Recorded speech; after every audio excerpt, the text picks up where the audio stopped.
Welcome to the Better Pairs Podcast. Join Dr. Jason Fujikawa for his insights on theology, philosophy, culture, and the verbal expressions we use to relate meaning and reality to one another. Make no mistake, this is a podcast for nerds, but particular nerds who are searching for old wisdom made ever new. To learn more about the Better Pairs cultural empire, please visit betterpairs.com. Greetings, I am your host, Dr. Jason Fujikawa. Season 4 of the Better Pairs podcast continues with Insidious, Invidious, after what might playfully be called a mid-season hiatus. The full Season 4 schedule of episodes for this winter and spring is now posted, so head over to betterpairs.com/schedule and be sure to sign up to our email list so that you are the first to know of future episode drops. Please stick around after the episode proper to learn more about Better Pairs and how you can support its fruit for the human soul. And now, on with the episode. Season 4, Episode 7, Insidious, Invidious. This episode concerns sitting and looking, two rather innocuous acts which become adversarial and at times morally dubious, with the addition of that hereby impugned prefix in. It should be noted from the onset that spaces between letters are something of a late luxury to script no longer written on dried parchment, pressed papyri, or even processed wood pulp. The shift for a language such as Latin from prefix to preposition and its added space was not without its merits, as verbs often compounded with prefixes would shift their vowels, not only phonetically, beware the great vowel shift, but also typographically.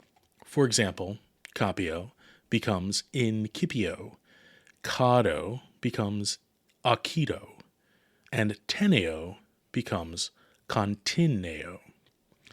These caveats aside, the prefix in bears a fundamental sense of movement toward an object unimpeded by the outer limit of that object.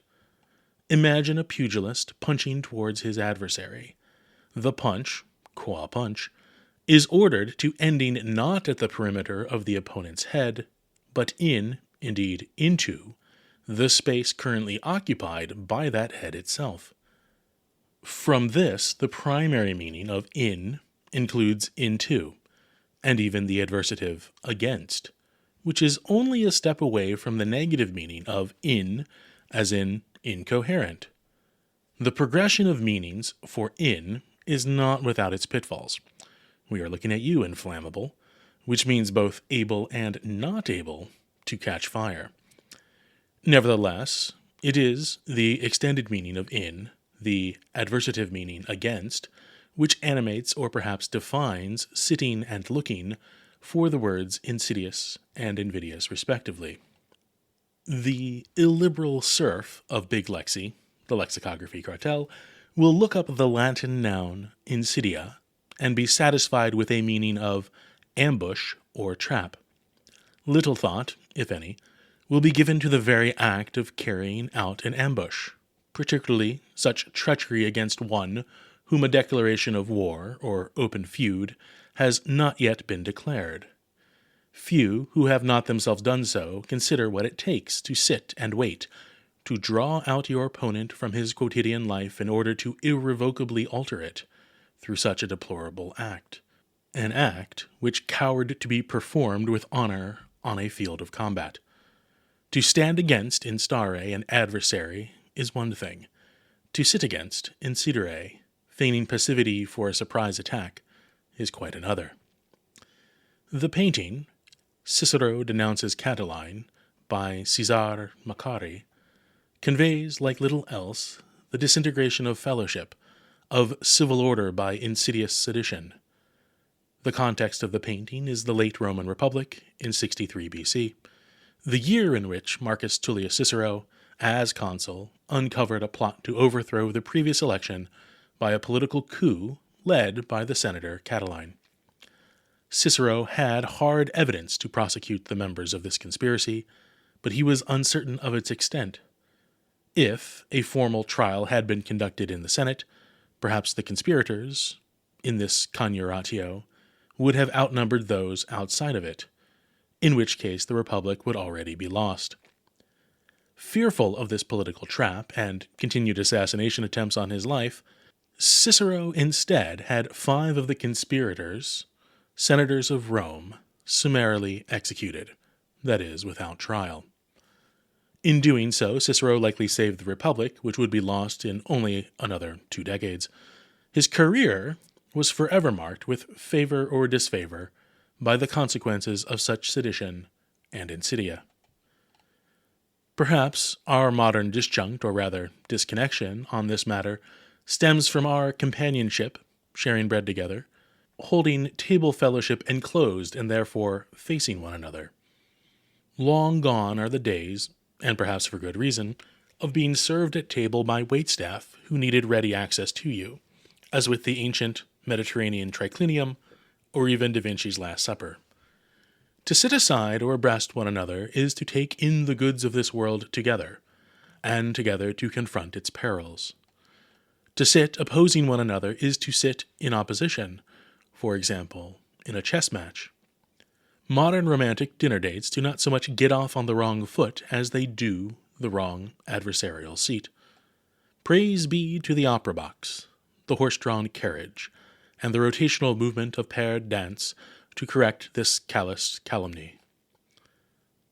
While where one sits and against what or whom one sits requires our attention, our eyes also convey and betray the disposition of the heart.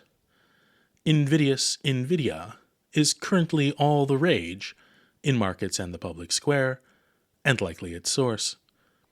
There is a difference between looking at or into someone as an adequation of the other as object or subject, and looking against someone as an object of contempt or malice.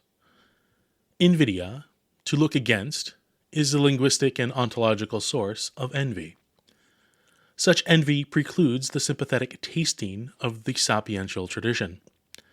Envy is traditionally green, in French, vert, because, perhaps, it asserts its own truth, veritas, or its own verdant growth, a vice vitium posing as life, vita.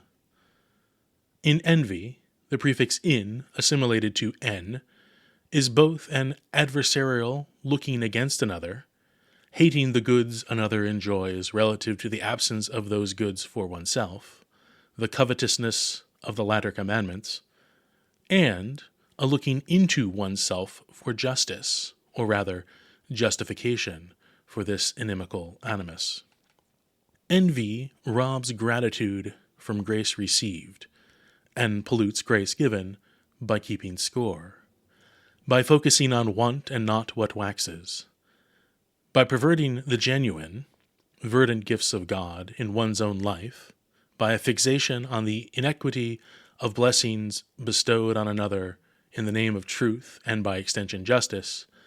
The invidious harm not only themselves, but the common good by their iniquity. Envy is a poisoned ivy that creeps along the social lattice until the walls, moenia, and offices, munera, are engulfed in self-serving and sedition.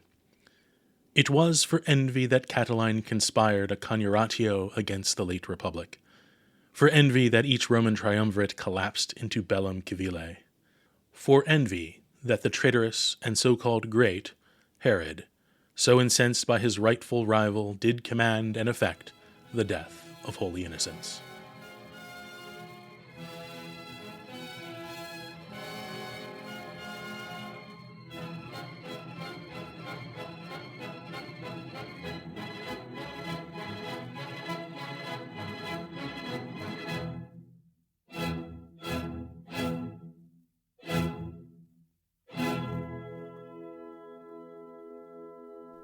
Thank you for listening to the Better Pairs Podcast.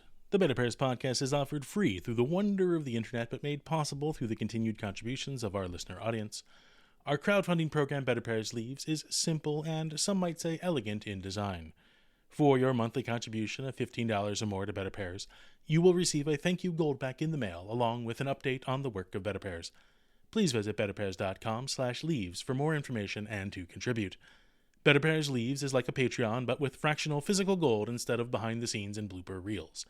If you have been listening to the Better Pairs podcast or the Confederal Reserve for some time and recognize that the ideas shared stand out from other offerings of the internet, are worth sharing, and are worthy of your support, this community-driven contribution program is for you.